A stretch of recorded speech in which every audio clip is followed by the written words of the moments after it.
Well, hello, my friends. How are you? It's been a minute. Wanted to actually step on and talk about something pretty relevant with today, but really a strong topic that is important to discuss, and that's stress eating. To be honest, the reason I got to 534 pounds was a lot of it had to do with stress. I alleviated a lot of the issues going on in life with stress. And so I want to talk about that a little bit today. I'm going to share an article on different things that could potentially help that. And with everything going on today, if it's something you can put in practice, it'd be fantastic. It would potentially help. And usually my YouTube has been geared for longer topical videos. Before I get into that, just want to give you a quick, life update because this is my channel. Our baby girl was born since the last time we did a YouTube video. Our baby girl was born. She was born December 21st. Came in at 8 pounds, 6 ounces. Presley is almost 3 weeks old at this point. And so my wife and I are still adjusting. Wife and I are still kind of understanding what this new parenthood life is, but we're enjoying it. We're loving it. And we always love to see the little moments where she smiles when she's dreaming. We haven't had the moment where we've given her a happy or smiley face and she's responded. Not yet, but we're hoping that happens soon. They say 3 to 5 weeks is usually when it happens. But she has given us smiles, and I think she's probably dreaming about eating and just feeding, and that's pretty much what she's doing: feeding, sleeping, and pooping. That's pretty much it. But we welcome it, we love it, and we're excited about it. Update on my wife: we went live on Instagram and we talked about an emergency C-section that she had to have. It wasn't something we were prepared for. It's actually pretty difficult for us to actually go through that since we didn't really prepare for it up until. And so my wife, being as strong as she is, going through the C-section, recovering from that, but also breastfeeding, doing all that she's done. It's just remarkable how much I've seen my wife go through and how much she's pushing through. I think the total amount during pregnancy she put on was 46 or 47 pounds, and she's already dropped 26 of that. So she's really excited to get healed up from the C-section, get back to working out, and get back to life. Us working out on Saturdays, our Saturday dance that we did on Instagram. So that was pretty cool. So, adjusting as far as workouts. Workouts are difficult because they're not at the same time. And one big reason to be successful in the weight loss journey is having a consistent schedule, so that way you can consistently do what is needed to be done to be successful. And we just have been off of that, or I have been off of that. My wife can't really because she's recovering, but my consistent schedule hasn't been there. But I have still worked out. It just hasn't been at the same time. So I'm maintaining my weight loss. I haven't put on that dad weight, and I'm watching out for that. But as far as eating habits are concerned, I love the plan that I'm on, and I've come to a point of loving the plan that I'm on. So have I veered off a little bit more than I should have? It's dad life. Yeah, I have, but I've been able to monitor it and maintain my weight loss. I'm just wanting to get back to the intensity that I was at before. And with California still having their gyms closed, I'm having to do everything in my garage, and it doesn't have everything, but it has enough for me to get stuff done. So that is a quick life update. If there's any direct questions, anything that I missed out on, I'm working with my wife. We're thinking about some different ideas on how to share our journey a little bit more, whether it's a podcast. Let me know, I guess, in the comments if a podcast would be something you would listen to. There's so many out there. I don't want to be just another podcast amongst the group. So I'm thinking a podcast of just myself, maybe me and my wife.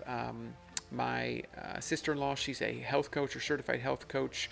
In the meantime that I've been doing this, I got my certified fitness specialist certification, which is right up there. So it's been a challenging past few months, but it's been a growing few months. And so that's kind of a life update. But let's get into the stress eating side of things. Stress was a big cause of me gaining so much weight. I actually remember I went on a diet, and this was the diet that I did. It was HCG. If you don't know what HCG is, it's 10 drops underneath the tongue twice a day, and you're given 500 calories to eat. I dropped 64 pounds in like 31 days. It was a remarkable amount of weight in a short amount of time. I was happy about it. I loved it. But I quickly gained double the amount of weight back. And so my yo-yo effect of going down, coming back up, going down, coming back up was very constant, and HCG was a part of that. And the reason I gained so much weight is that I went through a pretty stressful time, especially at work. And me, myself, I needed to provide. I wanted to make sure that I was taking care of the household, and I wanted to make sure I was bringing in an income. But I did hate the job that I was at. The job that I was at was very stressful. I had a very demanding job.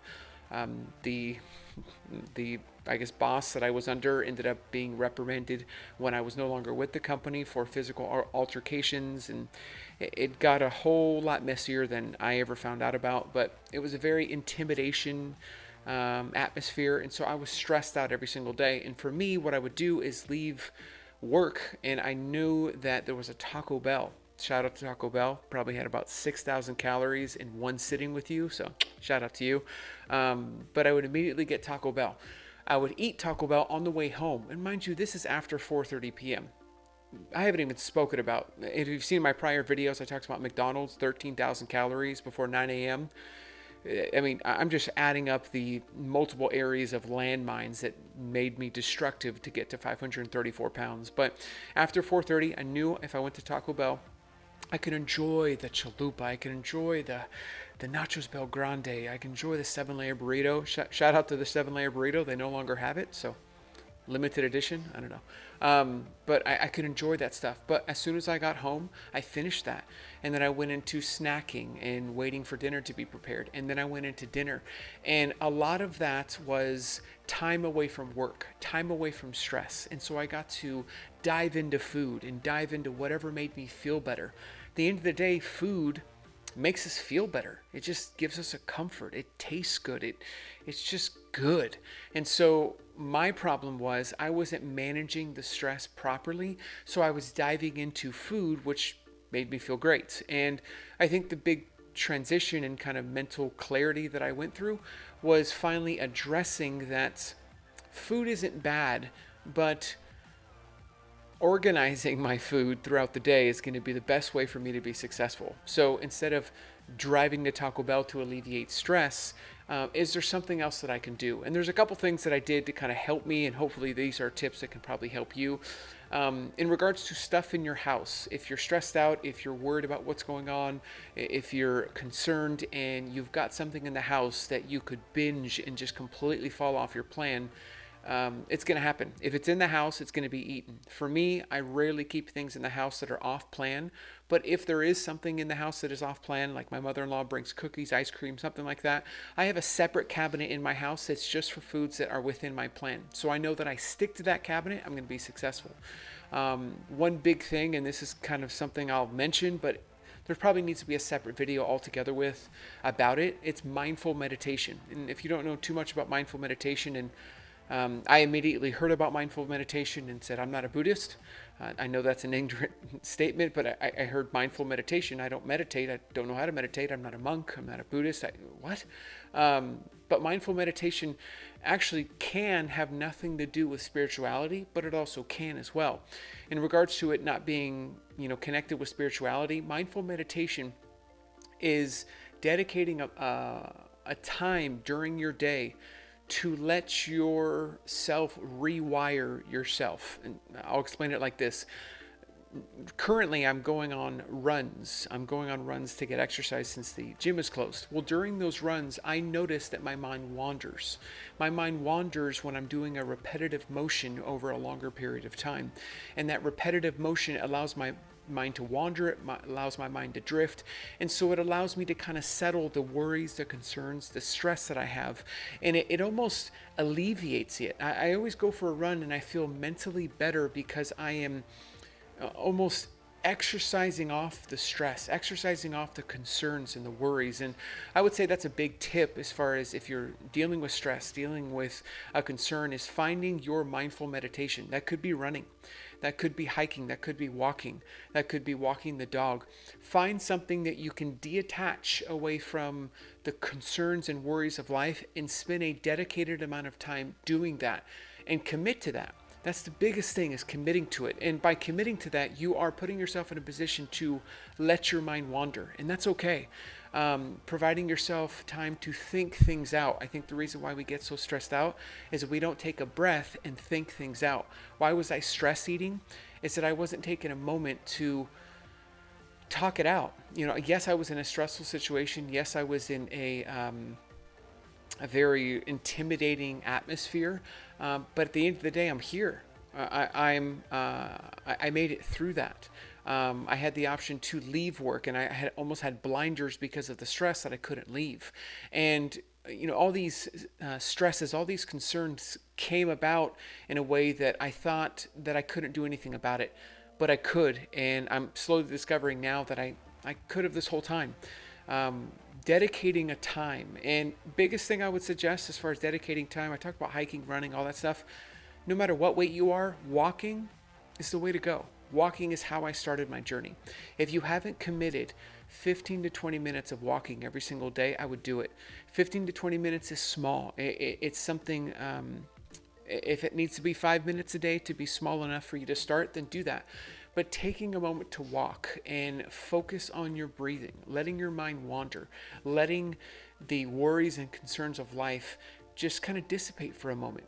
I was recently going through my certification program, and one of the key topics that they talked about is that we, as human beings, don't breathe properly. We breathe a lot with our chest and with our shoulders versus actually our diaphragm. And our diaphragm provides a lot of added benefits by breathing through it, because we're able to process things in a way when we breathe through our stomach versus breathing through our chest and breathing through our shoulders. And you think of it like this: if you're taking a breath, how many times have we done that?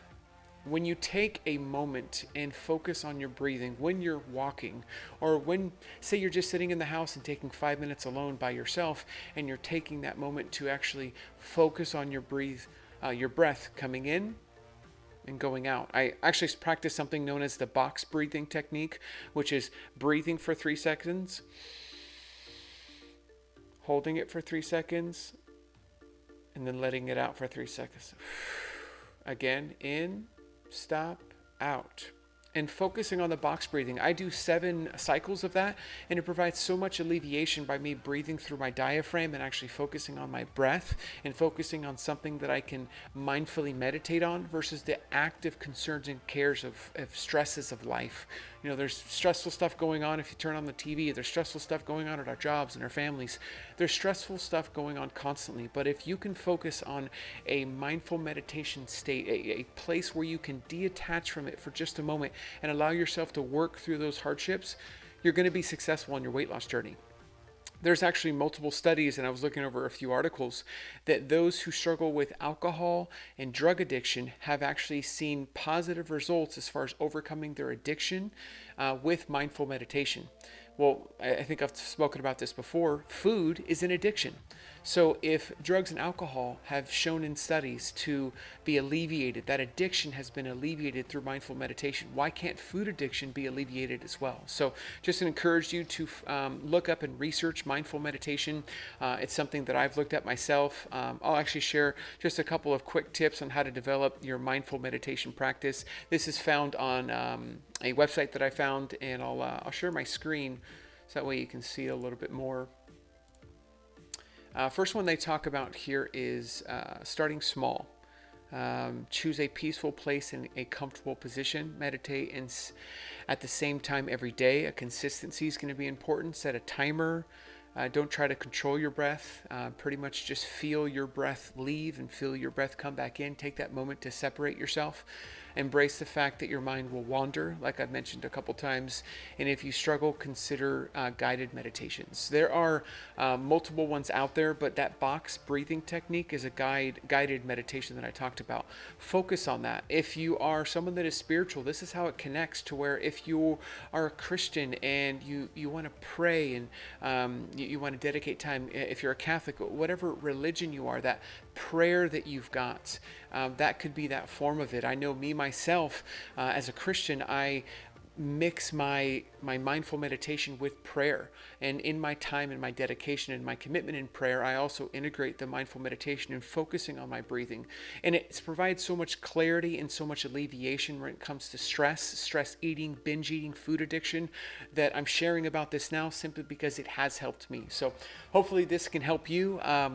If you have any questions, anything you want to add, feel free to leave a comment down below. If there's any topical issues that I haven't covered in the past that you'd like me to cover again, I would be happy to. I do need to update my loose skin kind of helpful information and talk about that. But again, thank you so much for watching this video, and I'll see you on the next one. Take care.